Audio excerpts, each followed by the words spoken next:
বাংলাদেশের সবচেয়ে বড় অবকাঠামো প্রকল্প পদ্মা সেতু। সেই সেতু সংযোগ সড়কে আজ সকালে ঘটে গেল এক ভয়াবহ দুর্ঘটনা।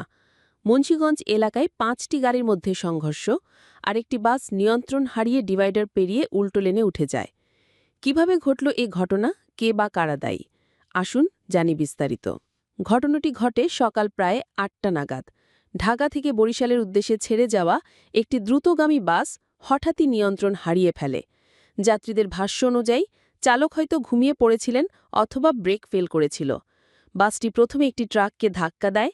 এরপর পাশের প্রাইভেট কার, একটি মোটরসাইকেল এবং একটি মাইক্রোবাসও জড়িয়ে পড়ে এই ভয়াবহ চেইন সংঘর্ষে। সর্বশেষে বাসটি ডিভাইডার ভেঙে উল্টো লেনে উঠে পড়ে।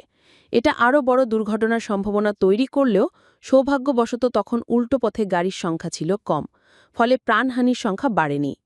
তবে আহত হয়েছেন অন্তত ৮ থেকে ১০ জন। তাদের মধ্যে ৩ জনের অবস্থা আশঙ্কাজনক।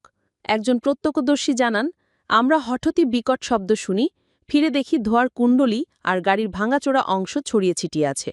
মানুষ দৌড়াচ্ছে আহতদের দিকে। খবর পেয়ে সাথে সাথেই ফায়ার সার্ভিস, হাইওয়ে পুলিশ এবং অ্যাম্বুলেন্স এসে উদ্ধার কাজে যোগ দেয়। আহতদের পাঠানো হয় মুন্সিগঞ্জ সদর হাসপাতাল ও ঢাকা মেডিকেল কলেজে। যান চলাচল প্রায় ২ ঘণ্টা বিঘ্নিত হয়। প্রশাসন জানায়, দুর্ঘটনার সঠিক কারণ খুঁজতে তদন্ত কমিটি গঠন করা হয়েছে।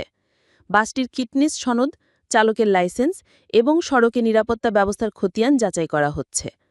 প্রতিদিনই আমরা রাস্তায় নামি জীবনের ঝুঁকি নিয়ে, তবে এমন দুর্ঘটনা আমাদের চোখে আঙুল দিয়ে দেখায় শুধু অবকাঠামো নয়, প্রয়োজন সচেতনতা, নিয়ম মানা ও প্রশাসনের কঠোর নজরদারি।